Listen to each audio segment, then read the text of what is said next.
Hello. We are all aware of the constantly changing situation that we are living in due to the pandemic, and the uncertainty is exposing some important issues that you may wish to consider and address. These issues may be obvious but are not always apparent, so I hope that the next 10 minutes will be of help, but of course you'll be the judge of that.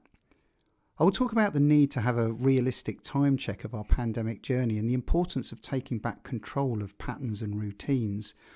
I will ask you to think about how you may have changed the style and frequency of your own communication with those you know, and reflect on how information and media may be affecting you. I will also talk about the benefits of exiting this experience with purpose and to maintain the many positive and very human aspects that so many people have reported. Regarding the pandemic, although it may have felt that there was some sort of end in sight, I think we all know that we're still in for a very bumpy ride and the challenges remain severe. But as the saying goes, a smooth sea never made a skilled sailor, and we're all navigating stormy waters and therefore learning a huge amount from this. These conditions are allowing us all to accelerate knowledge that otherwise may never have been gained, and we're all learning a lot about ourselves. In my field of behavioural science, we feel as though we're working in some sort of global experiment, and research in all sorts of disciplines is being undertaken, and the well of human knowledge deepened. That doesn't, of course, make this any easier to live through. From a mental and behavioural perspective, rather than looking to second guess when this will all end, it may be better to think that we've reached some sort of half-time. So excusing the sporting analogy, we've learnt a lot about our opponent in the first half. We've employed tactics to defend and cope with their attack and have been on the front foot ourselves at times as we've responded. But the game is changing. As we swap ends, our perspectives change. The wind may now be against us. The sun may be in our eyes. They may have brought on 2 new players and rearranged their lineup. Maybe our supporters are becoming disillusioned, and maybe we're not supporting our own teammates as we should. And the commentators are certainly having a real go at everyone. It would be better really for us to accept that we just don't know how long this will last and we don't know all the answers. Unfortunately, experts don't seem to be allowed to say we just don't know. It isn't regarded as an acceptable answer, even when it is the correct and arguably the most helpful one. Even though we know that we're experiencing events that are largely outside our current models, the demands for probabilities and timeframes are relentless. Puzzles with well-defined rules and stationarity can be given probabilities, but mysteries can't, and we still face more of a mystery than we do a puzzle. Probabilities are often weak answers that just fill a gap. They can cause more confusion and are of little help, but we hear them every day, and without questioning, we can easily adopt them as mental anchors for when we think something's going to end or for the chance of something happening. But as I've said in previous films and podcasts, anchoring on timeframes based on guesswork has the potential to exhaust us and have a detrimental effect on our well-being. Our power lies in acceptance of what we can control, and as individuals we must adapt to the changing situation by reviewing and recreating those new normals that last for however long this takes. We may have come out of that strict national lockdown, but we've not come out of enforced behavioural changes. Do you feel you're in some sort of post-lockdown limbo, sort of half out and half in?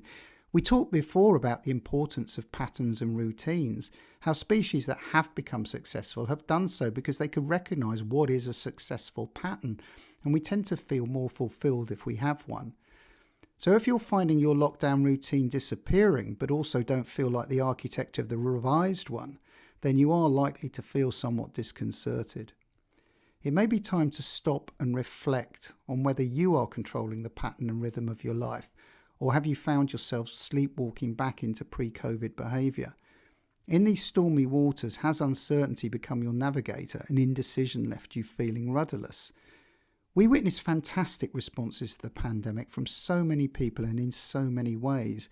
We reached out to family, friends, neighbours and colleagues, offering support and reassurance to each other. Our experience would suggest that, despite still being needed, many of these initiatives have waned, and instead of being adapted, maybe in response to losing their initial impact, they've been allowed to slide completely. We still need each other, so we still need to stay connected. Think about the differences in the ways you were reaching out to people at the beginning of this pandemic, and then how you've been reaching out in the last few months. We can still Zoom grandparents, we can still have a word with our neighbours, and we can still go for family walks. Evidence would suggest that when we could only go out to exercise for an hour, many people did. The irony is that now we can go out and exercise whenever we want, many people have stopped. Exercise-wise, lockdown has turned into a bit of a lackdown. The benefits of exercise are well proven, so make sure you're finding the time for it. And as we always say, put your own oxygen mask on first before helping others, and make sure that you're carving out enough time for yourself. That means putting some boundaries between work and leisure, which can be challenging when the geography of the two are the same. Some people I know do this physically by going for a walk or bike ride to and from work. They undertake a sort of circular commute. Shutting away laptops and work papers so they're out of sight when you're not working can also help. As for our mobile phones, be mindful of those infinity pools that I've previously talked about. By infinity pools, I mean those apps and websites that constantly prod you with an ever-new supply of largely meaningless content. Be wary and make sure you're controlling them and not the other way round. And also be mindful of the credibility of the news and the phone-ins that you hear that amplify the negative. Are they really helping to make things clear for you, or are you just letting them make you angry? Take back control and look to establish that new pattern and routine that will carry you through for however long is needed.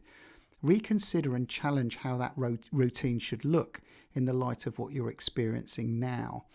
In many ways, our working day and working week has been deconstructed somewhat, so don't allow it to creep in and burgle your own valuable time. Exiting this pandemic was always going to be more challenging than entering it, and it's likely that there will be times when we all need a bit of reassurance, whether we ask for it or not. When we entered the pandemic, we all experienced what we call the grief curve at more or less the same time. That denial that it was ever going to arrive, then anger at being locked down in our own houses, then bargaining at understanding, okay, I'll be locked down for a month on the basis that it will get better, then sadness at witnessing what was going on around us, and then finally acceptance of what was really going on and what we needed to do about it. We came together to clap for carers, to shop for the vulnerable, to reach out to family, friends, neighbours and colleagues. There was a chance to make a difference, and many people did. There was an opportunity to engender trust, and many people did. So many people had a really positive impact on someone that they knew. As we came out of strict lockdown measures, we saw planes in the sky again, leisure facilities reopening and a new school year starting. There was a sense that this pandemic was coming to an end, and maybe it also means that we've allowed those vital stocks of goodwill, empathy and compassion to run a little low. There's a lot of anger at a lot of things at the moment, whether it be at the changing rules or at people seem to be flouting the restrictions or the stories you hear of furlough fraud. But this time, all this anger is no longer accompanied by that same sense of sadness or the same sense of fear for our own personal safety. There will be plenty more things to get angry about if we choose to let them, but there are also still acts of great kindness that inspire and unify us.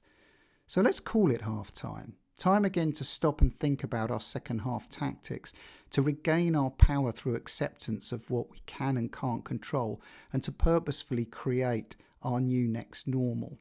Change requires some thought, some effort and some commitment. Alternatively, you could just let it happen to you, to sleepwalk back into the old ways and let the valuable lessons of this experience be quickly forgotten. Are you going to let it just happen to you? Or are you going to make some conscious decisions to ensure that you maintain, leverage and amplify the good things that have come out of this pandemic experience? We talked in an earlier film about risking feelings of what we termed lockstalgia if you don't, as in the future you may think back to the positive changes that you've made and ask yourself why you didn't maintain them. There is a friend, family member, colleague or neighbour who still needs you to make a big difference, and this opportunity to engender lasting trust remains. We're all in the same storm but in very different boats, and soon we will be seeing which ones still have the life jackets on board. Being there for each other will be so important over the coming months. Our own interactions suggest that this whole pandemic experience has really made people think and to reconsider their priorities. They've looked again at the balance in their lives, and it has allowed people to focus on what is important and in many cases to adopt new perspectives. People have centred on what was always true, their own values. We should adapt and re-establish a positive pattern for now, and when the time comes, we can exit this pandemic experience with purpose, having considered how to maintain those positive aspects and ensure we benefit from the lessons learned long into our futures.